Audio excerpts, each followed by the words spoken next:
Tonight, I'm going to discuss the development of the partisan press in the early republic. And this talk is mainly drawn from three papers that I had the good fortune of publishing this year with the Journal of the American Revolution. And I've tried my best to synthesize them into an easy to follow but still meaningful fashion. So we'll see if that assessment holds up by the end of this discussion. Now, the development of a partisan press must have been alarming to this generation of Americans. Now, today, we mainly live and breathe the hyperbole of party politics. In the 18th century, political actors absolutely despised the idea of permanent parties. And partisanship, of course, is suggestive of party politics, and parties were considered by 18th century Americans as a sign of decay, political decay. And the federal constitution was designed, at least in part, to avoid party formation and rather invite the wisest and most public spirited men into the nation's capital to do the public's business in a disinterested fashion. Now, let me stop for a moment and remind our listeners and viewers of what this word means, but I think more importantly, what it meant. Today, disinterested is often used interchangeably with uninterested. I'm uninterested in baseball, or I'm disinterested in basketball, for example. Now, of course, using disinterested in this way is still not correct, but the definitional implications are not as stark and as jarring as they once were. 18th century observers recognized disinterested and disinterestedness as decidedly political terms. They meant making political calculations based on how they might help or harm the public at large, and never how they might help or harm a given statesman. What was good for the public, regardless as to how it affected a statesman, was the only correct thing to do. And so the shining hope of national politics was that only disinterested men would be making political decisions for the nation. That doesn't take very long for that to sort of fall by the wayside. But let's keep this in mind this evening as we move forward. And with that short introduction, let me begin. Let me see here. There we go. Sorry. This is an issue of the Gazette of the United States. Now, on May 2nd, 1789, the sixth edition of the Gazette of the United States hit newsstands. That paper also began making its way to an ever-growing number of subscribers in virtually every corner of the young republic.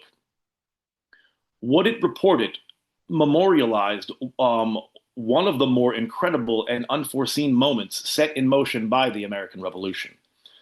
Shortly after becoming independent of the British king, Americans witnessed the Republican version of a coronation, the inauguration of the first president of the new constitutional order. And those citizens too far removed by distance to experience this carefully choreographed ritual were invited to join through the pages of that gazette. And for those of us today, too removed by time, those pages still allow us a window into the American people gifting power to the president. Now, allow me to read the appropriate passage, and you'll see this is taken from this. If anyone's interested, this is what I'll be reading from. This is the sixth edition of the Gazette of the United States. On Thursday last, agreeably to the resolution of both houses of Congress, the inauguration of the President of the United States was solemnized. At 9 o'clock a.m., the people assembled in the several churches with the clergy of the respective denominations to implore the blessings of heaven upon the new government, its favor and protection to the president, and success and acceptance to his administration. About 12 o'clock, the procession of soldiers, artillerymen, and so forth moved from the house of the president in Cherry Street through Queen, Great Dock, and Broad Streets to the federal State House. When within the proper distance of the State House, the troops formed a line on both sides of the way. The president, passing through, was conducted into the Senate chamber and introduced to both houses of Congress. In the presence of an immense concourse of citizens, the oath prescribed by the Constitution was administered to him by the Honorable Robert Livingston. And after being introduced to the crowd as the President of the United States, the event was celebrated by the instant discharge of 13 cannon and loud, repeated shouts. The president bowing to the people, the air again rang with their acclamations. The importance of this description cannot be overstated. Passages like these allowed Americans from every space in the Republic to be present at Washington's inauguration. They could feel the gravity of the moment, hear the crowd, absorb the supernatural blessings from heaven. The paper connected disjointed and isolated localities to a new center, print media. This newspaper, the Gazette of the United States, was the product of John Fenno, and Fenno, a committed supporter of the new Constitution, had designed his paper to create the socio-political connective tissue that would attach Americans to the emerging nation. In the process, he expected to create a single national identity for the Federal Republic while establishing himself as a public philosopher and director of political order. Now, let me just pause for a moment to remind us all that at this early stage, there was nothing really approaching a national identity.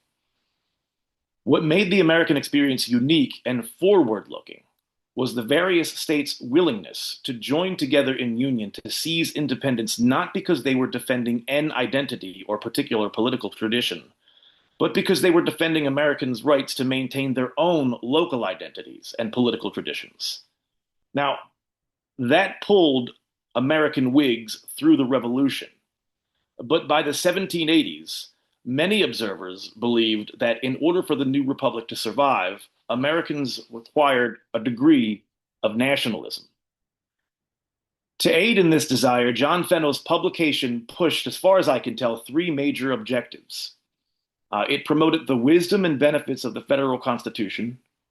It advocated private deference to national statesmen and legislation, and it aimed to secure and strengthen the Union. Now, taken together, Fenno hoped Americans from Massachusetts to Georgia would come to appreciate the stability and prosperity ushered in by the Constitution and respect unconditionally federal leaders and laws. He reasoned that through his efforts, disconnected citizens with local loyalties and little in common would amalgamate into a national people. Moving from here, let's see here. Fenno declared his Gazette a national paper, and you can see that right here in the upper left column here. And he claimed that he would faithfully report all Congress's laws and debates, every bit of intelligence related to the public good, and any pressing foreign news. He next reminded the public of the seriousness of the moment. At this important crisis, he warned, Americans faced a multitude of existential threats. The political nation had to strengthen its union, protect its commerce, rein in its national debt, and establish federal credit, all under the auspices of an untried system of government, Fenno wrote.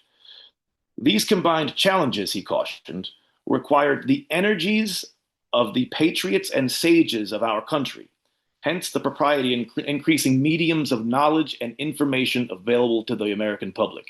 Here he no doubt meant his newspaper. Fenno also recognized the subtle relationship between nations and time. Americans had learned the wisdom and folly, the misery and prosperity of the empires, nations, and kingdoms, he noted, each of which had its day upon the great theater of time and are now no more. Enlightened citizens, according to Fenno, adopted the federal Constitution, and all good men are agreed in the merits of the system. This analysis reflects Fenno's recognition of what kept many 18th century political philosophers up at night, how to prevent the decline, decay, and death of the state. Since all commonwealths experienced a birth, adolescence, maturity, and expiration, statesmen ostensibly sought ways in which to institutionalize maturity and avoid the final stages. And according to John Fenno, the federal Constitution represented America's unique solution to state failure. He hoped to educate the public on this critical civic matter. Fenno reported that the voice of the entire continent had again called forth our Fabius Maximus, he implies George Washington here, to rescue our country from ruin. He then declared Rhode Island and North Carolina, two states that had yet to ratify the Constitution, foreigners, and condemned them for their dangerous delusions or anti-national attitudes. All good and wise men, according to John Fenno, supported the Constitution. By this logic, only deceitful and or uneducated men did not. And the whole continent had called on Washington to rescue the nation from perceived anarchy. Fenno hoped to create a national people, and the first string drawing this political community together became a unanimous reverence for the federal Constitution. We have time but for a couple quick examples here. One contributor to the Gazette lamented that Americans followed local laws, manners, opinions, and fashions, and had not yet formed a distinct national character. This situation, he claimed, resulted not from violent party spirit, but rather from a lack of, quote, common standard to which the jarring prejudices could be referred, end quote. Governance under the Constitution, however, was sure to form a national character and bring the disparate views of the different parts of the Union to a common center. This writer optimistically predicted that the frivolous disputes in the several states respecting superiority in legislative knowledge, in propriety of etiquette, in elegance of taste and refinement of manners will gradually wear away. In other words, the Constitution, this writer expected, would erode parochial biases and suspicions inherent in the geographically and demographically diverse federal republic. Once localism had been washed away, this writer expected, Americans would realize a national character. And no doubt, John Fenno imagined his publication as a vital medium in initiating and guiding this necessary process. In another instance, Fenno recounted how virtuous Americans had vanquished that demon of anarchy and established a government designed to preserve life, liberty, and property. The federal Constitution, according to John Fenno, represented, quote, the pillars of national justice, national happiness, and national security. It also laid the foundation, he reasoned, for national habits, manners, and sentiments. In fact, John Fenno theorized that routine political contact between the several states would assimilate our minds, our habits, our manners, our objects, till we become one great people, cemented by national ideas, national spirit, and national glory. Fenno's paper praised the Constitution as savior of the revolution and leveler of provincial discord. He likewise presented national thinkers and federal officers as models of public virtue, men worthy of emulation. Fenno also spilled tremendous amounts of ink asking Americans to defer to national legislators and laws. Two examples will suffice. You'll permit me, of course, a shameless plug. If anyone wants more than two examples, please visit the Journal of the American Revolution's website and locate my paper, or one of the three. Fenno urged Americans to honor your rulers and despise all evil insinuations against the representatives of our nation, since federal officials knew the importance of national unity. There is undoubtedly a particular deference and homage due to civil magistrates, he counseled, who labored to construct a sure foundation for national happiness. National statesmen deserved unconditional respect and trust from Americans, Fenno reasoned, since their objectives served the whole political community. In another article, Fenno warned that anti-federal men remained suspicious and envious of power due to their inferior character. Should the United States, guided by the Constitution, fail to achieve prosperity at home and respect abroad, Fenno fumed, men of narrow thinking would likely be to blame. No government can be respectable and prosperous, he wrote, in which eminent men do not take the lead. John Fenno aimed to tie the states together into a single national unit, strong enough to survive what he perceived to be the dangers and unpredictability of a world dominated by haughty princes, ruthless tyrants, and everything in between. Fenno considered the federal union, then, to be the final component in his crucible of national identity. Some observers saw the state war debts as the tie that would bind the union. Federal assumption of state debts, Fenno explained, rivets the chain of union and blackens with despair the enemies of our national constitution. He hoped assumption would kill the monster with 13 heads, after which the several states, once deceived by faction, would find protection from a single national head. Only then, he suspected, would Americans discover the blessings from which flow, the blessings which flow from the Union, and expose the machinations of state demagogues. Now, the allusion to a 13-headed monster is an assessment that 13 governments, 13 state governments, and political identities only weakened, from Fenno's perspective, the nation and emboldened its enemies. But joined in union, with a single national head, there would be wisdom, and the government would govern to benefit the sum rather than the parts of the republic. And political unity, this writer expected, would incubate a national identity dedicated to union and liberty. A friend of the Union sounded the alarm over the fragile political environment the United States faced at the outset of the Washington administration. Treasonous men in the very bosom of this country still harbored anger over American independence, he explained, while British soldiers had yet to evacuate military fortifications and Georgia remained embroiled in a violent frontier conflict with the Creeks. At a time when a host of surrounding dangers should press the states into the most compact union, he pleaded, Americans must elect men to the national government who considered all the circumstances and interests of the whole body. He then warned voters to avoid electing small-minded men too poorly informed to make national judgment. Men fit for federal office, he concluded, not only brought local information to Congress, they acquired national knowledge before calculating for federal interests. One French officer who served in the Continental Army offered his own analysis of the state of American affairs in Fenno's paper. American stability and happiness, he reasoned, indeed the nation's very existence, seemed to depend on their union.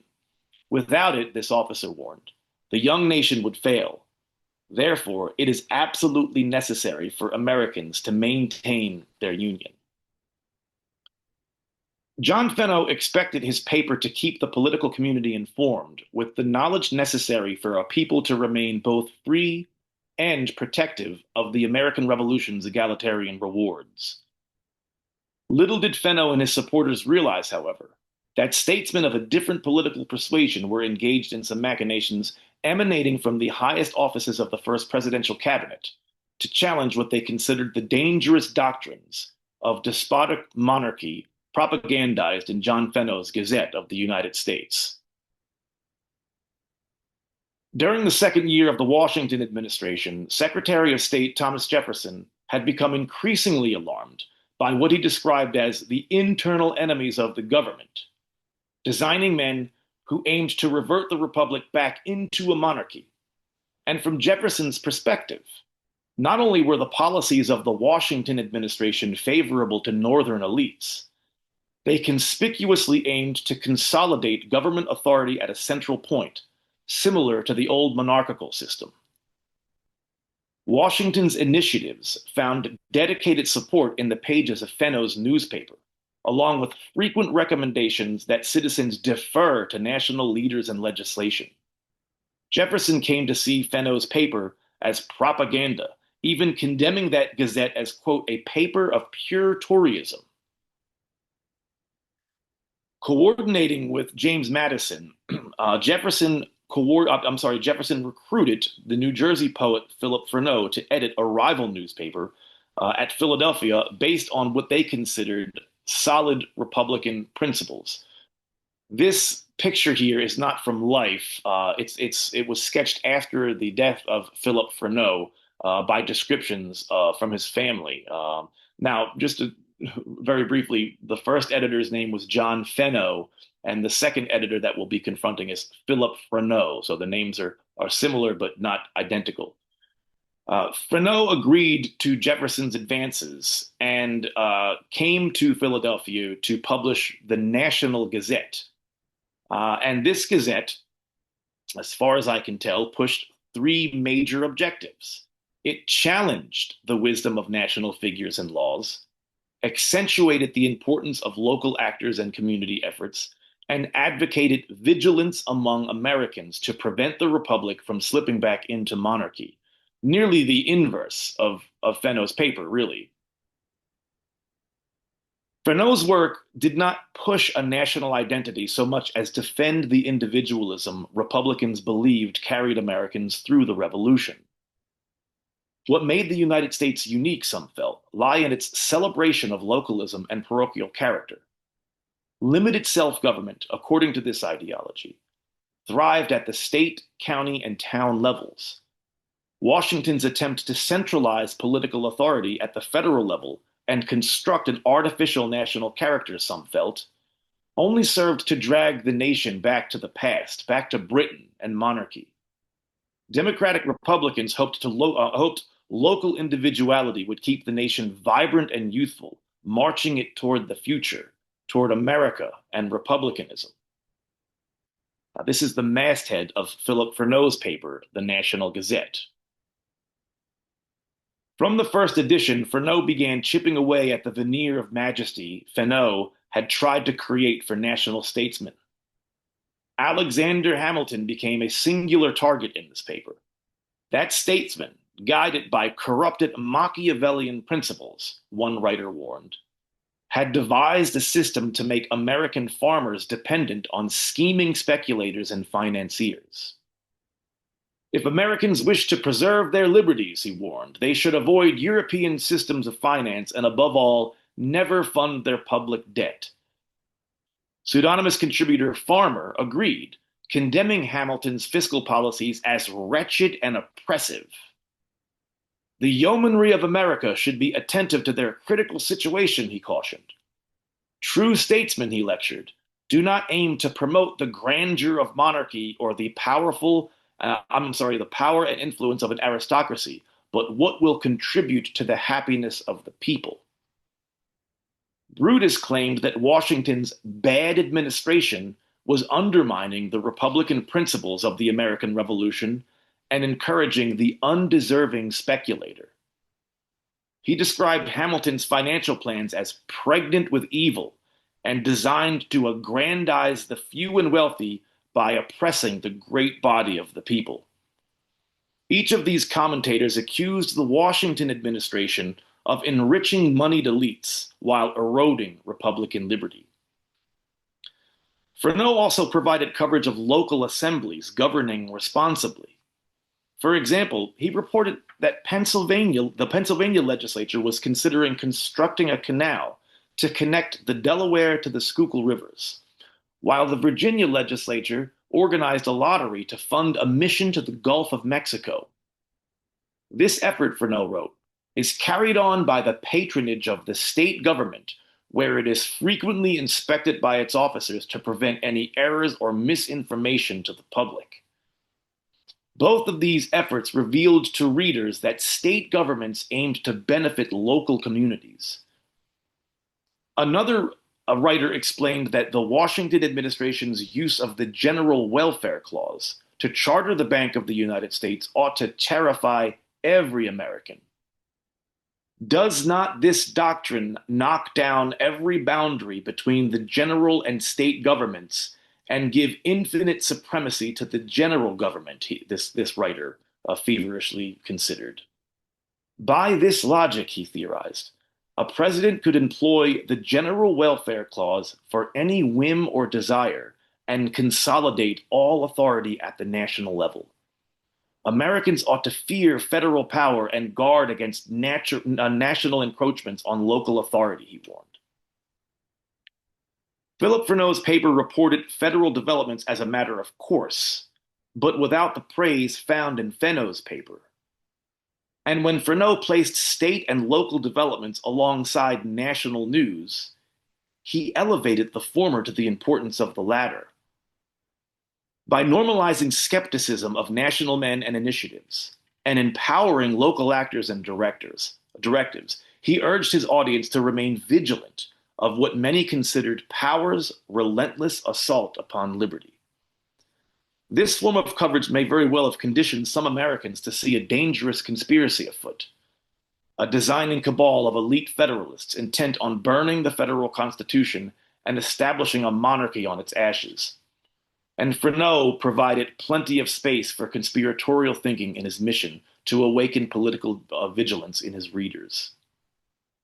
Contributor Caius claimed Republican principles were under attack by both ambitious men cloaked in the garb of ministerial systems, as well as a bold and persevering aristocracy. Combined, designing parasites and haughty elites aimed to pollute the vibrant American Constitution with, quote, all the vices and infirmities of the decayed, expiring Constitution of Britain, end quote. Gaius effectively argued that Hamilton's financial system was enriching a corrupt cabal who owed their riches and influence to their self-interest, not disinterested, as I stated earlier, attachment to government. And obvious aristocrats like Hamilton, and presumably even a tacitly complicit Washington, openly designed such policies to connect obedient leeches to their vision of the Republic by strategically doling out government jobs. Terms like ministerial, aristocracy, decay, and vices all reeked of monarchy's wretchedness for 18th century Americans. Still another observer feared the Washington administration pursued the most barefaced efforts to substitute in room of our equal republic a baneful monarchy. The national debt for this writer was a monster whose fetid bowels precede monarchy, aristocracy, and slavery. Philip Freneau, watchman of liberty and guardian against despotism, hoped to educate Americans on the constant threat power posed to liberty. Republican government, he reasoned, required vigilance in the face of such blatant internal threats.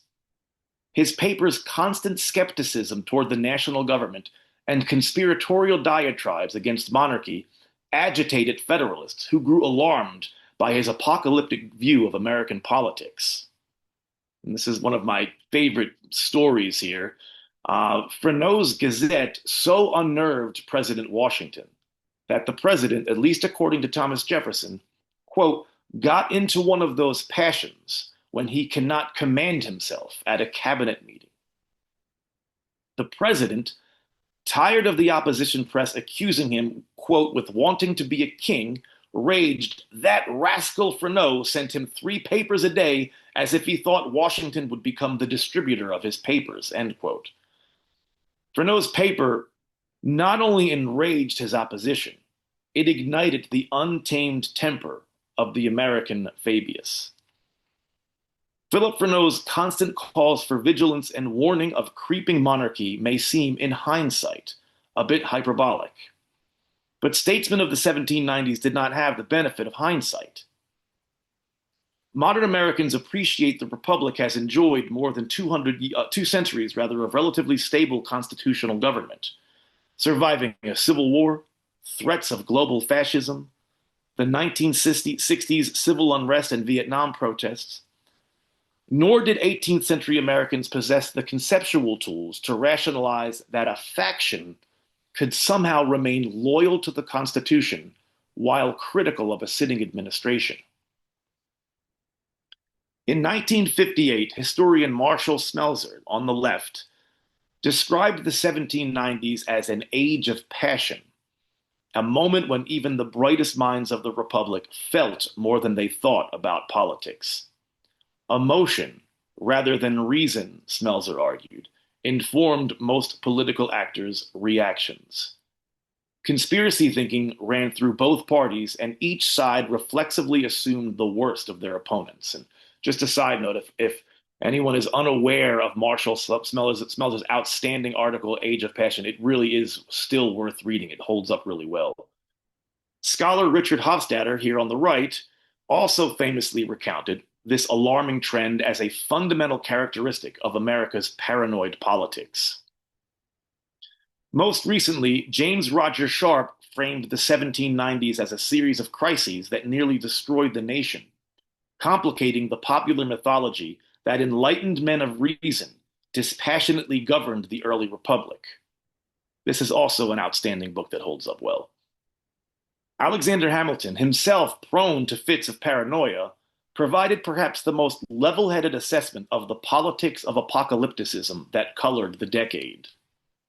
And you can pick which Hamilton you'd like to look at there. But here's Hamilton. Quote, "'Tis curious to observe the anticipations of the different parties. One side appears to believe that there is a serious plot to overturn the state governments and substitute monarchy to the present republican system. The other side firmly believes that there is a serious plot to overturn the general government and elevate the separate power of the states upon its ruins.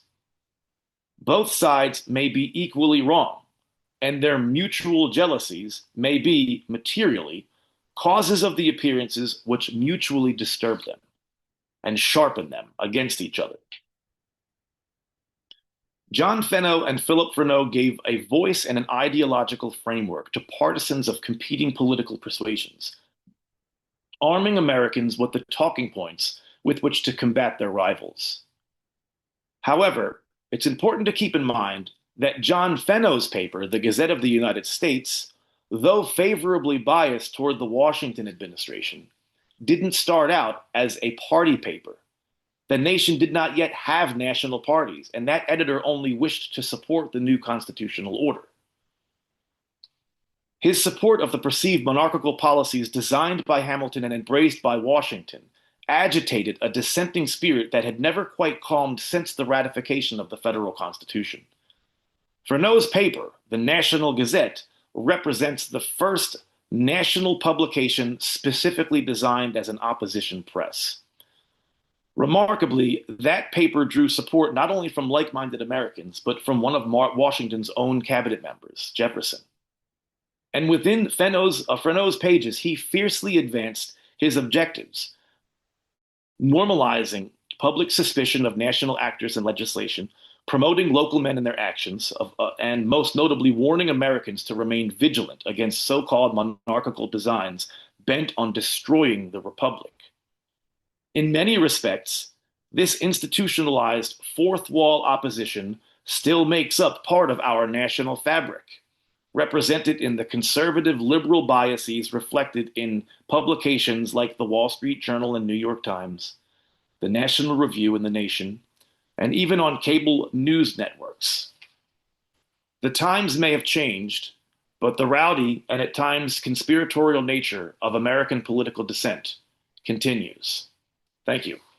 You, Shawn, that was really interesting, and I love the cartoon here at the end.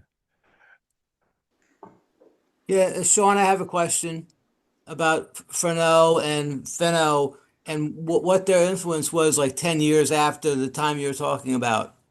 How did that evolve?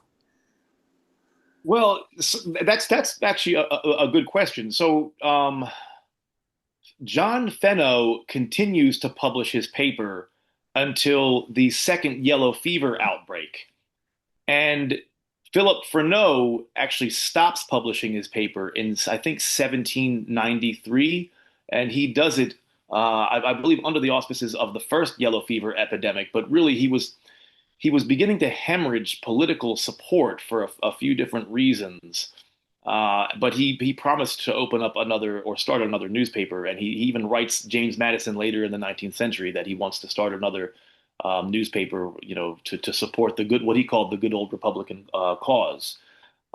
Benjamin Franklin Beach or Bosch, I've heard it pronounced a number of different ways, picks up the mantle for the Republican cause. Or continues the press with the Aurora, I believe. Like I could be making a mistake there, right. But John Fenno's paper, he dies out. So he stayed in Philadelphia during the yellow fever outbreak, and because there was a Republican printer, I think it might have been Benjamin Franklin Beach, if I'm not mistaken.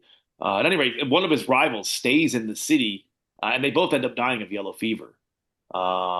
So Fenno's paper has continued for a little while under his son. But I hope that answers the question. No, it's good. It's very good. Thanks. Thank you. Hey, for those of you who are near the Philadelphia area, you can visit Benjamin Franklin Beach's subscription office for the Aurora newspaper on Market Street as part of what they call Franklin Court. So if it's open, you can certainly go in and see his printing office there. Hey, I'd like to ask Shawn, in looking at your articles and listening to you tonight, um, I'm hearing that um, James Madison is supporting Freneau's views. No? Oh yeah, so Madison and Freneau, what they went to college together. Ah, Yeah, they were in the College of New Jersey, today Princeton, and they were part of a literary fraternity that was supposed to be a literary fraternity, but it was really just a reason for them to get together and discuss imperial politics. huh. Hugh Henry Breckinridge was there as well. There's another character whose name's escaping me, and Madison and Freneau. Freneau had originally gone to college to join the clergy, but he got wrapped up in poetry. And then ends up joining the revolutionary cause, and he had all of the credentials that Madison and Jefferson were looking for.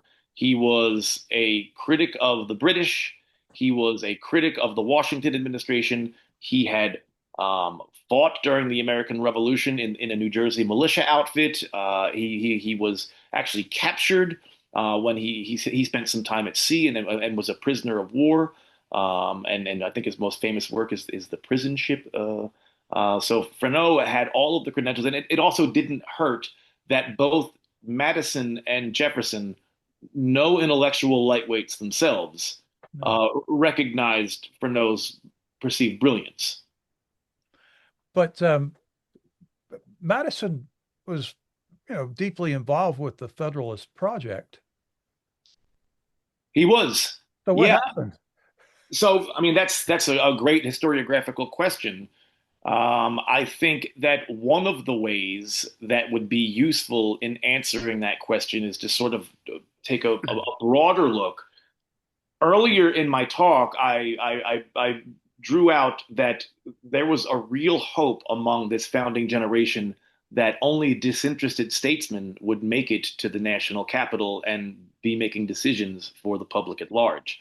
And this could be as simple or as complicated as we'd like it to be, but I think something like this happens. I think that when these men were speaking in the abstract about the public good, right, and disinterested men serving for the benefit of the public good, at that point there hadn't been a national body that was deliberating for domestic policy.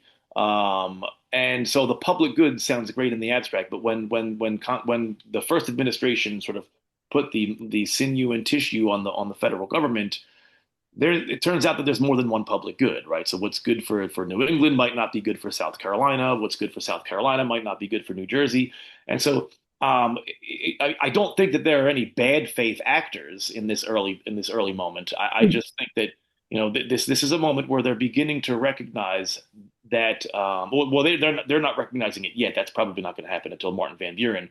But parties are dangerous. Parties are cancerous. Their experience with parties was one lives and one dies, right? Like during the American Revolution, there were Whigs and Tories, and after American independence, you can be angry at independence, but if your fundamental principle for organizing rather was to keep the colonies within the British Empire, well you're no longer a party anymore. And their next experience, of course, were the Federalist and the Anti-Federalist, pro-Constitution characters and anti-Constitution characters. And when the Constitution becomes ratified, you can be mad as hell about that, but if your fundamental principle for political organization is to make certain that the Constitution is not ratified, well, that doesn't make any sense anymore either. So they're in this sort of nebulous moment where the idea of permanent parties is representative of decay, and there's some growing pains going on for sure, and there's more than one public good. So it doesn't mean that James Madison himself is opposed to the federal ship of state. He's just simply opposed to the way that that ship of state is being utilized by the Washington administration generally, but I think by Hamilton specifically. Now, while we wait, if I could just add one last thing that I didn't bring up in the talk, and this unfortunately ends up only being a footnote in one of the papers.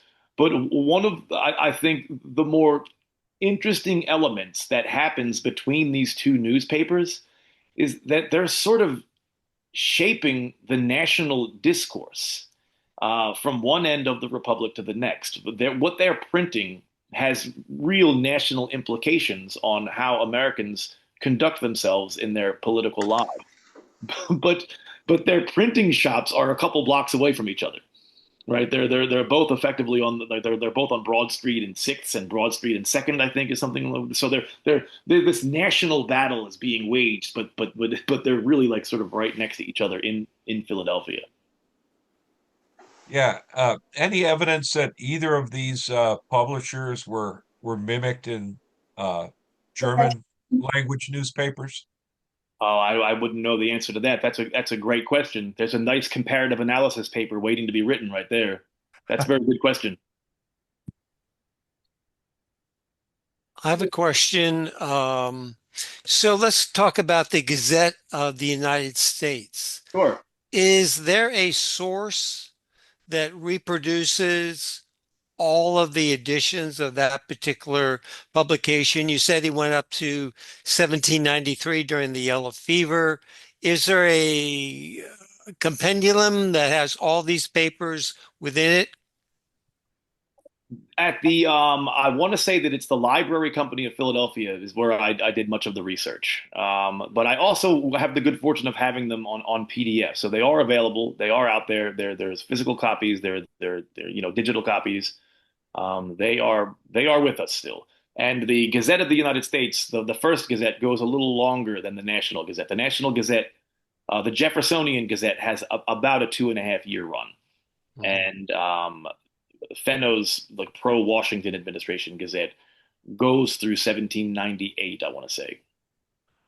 I'm not sure of these particular papers, but many of the early papers of the United States are available uh, online in a subscription service called Genealogy Bank. It doesn't sound like it's a newspaper service, but it contains newspapers, just a ton of newspapers and very complete runs where they're available. So Genealogy Bank is a place you might look, although, as I say, it costs money to use it. So Thank you for passing that link along the other day, Bob. Thank you for that. the thing, yeah. Well, I mean, if you compare what's being talked about on Capitol Hill these days versus what they were talking about in the 1790s, maybe history doesn't repeat itself, but it sure rhymes. It sure sounds very similar to me. I think so Yeah, too. there's certainly like this degree of apocalypticism.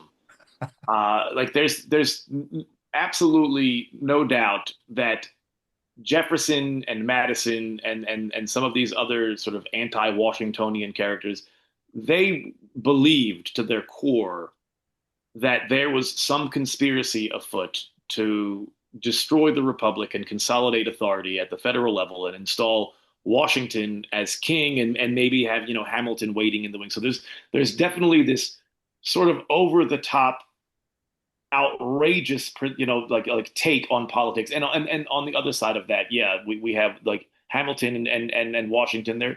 There's real fear that what Jefferson wants to do is either sort of sell political authority to France or let the state governments pull power from the federal government and descend into something akin to the 1780s, what some of the more elite observers would have considered the anarchy or the dangerous democratic impulse of the 1780s. And for sure, without turning this into a contemporary political conversation, there's definitely like echoes of like over the top, the sky is falling all the time hyperbole for sure. I'm hoping he'll come down to Delaware to speak at our roundtable. How far are you from the Delaware border? 45 minutes. Oh, good. You come. I'll send you an email. Please do. Thank you. Great, great. Hey, I'd like to let you know about some meetings that are coming up. Tell you that we have two talks coming up. Our next two talks for the Washington Crossing American Revolution Roundtable. On March 9th, we're going to hear from Gary Eckelbarger about his second book about George Washington's momentous year. And he's going to be talking primarily about events around around Monmouth. So that should be a Zoom meeting. And then in June, if the new visitor center is open, I'm going to be presenting live, or I'll be doing it by Zoom, on my new book about Lydia Dara, who was who acted as a spy in Philadelphia during the occupation during 1777. So keep an eye out for those. And finally, if you want to join our mailing list, just send an email to this address. Anybody else have any last minute questions or comments for Shawn? Yeah, Please, Rich. yeah. But what I found on our last meeting that we had for the North Jersey Civil War Roundtable, at the end of the meeting, Zoom apparently has AI, and the whole program was outlined with the pictures. It was better than a secretary taking notes, and that's what I sent out to our members who missed the program. And it was very effective. I got some nice responses from them. Also, they were quite frightened of what AI did, but that's another story. Thank you, Rich. Well, if we don't have any other questions or comments at this time, I'd like to thank Shawn once again for an interesting and excellent presentation. Thanks very much, Shawn, and we look forward to reading more of your articles in the Journal of the American Revolution. Thank you so much. Everyone, have a great holiday season. Thank you. You as well. Thank you.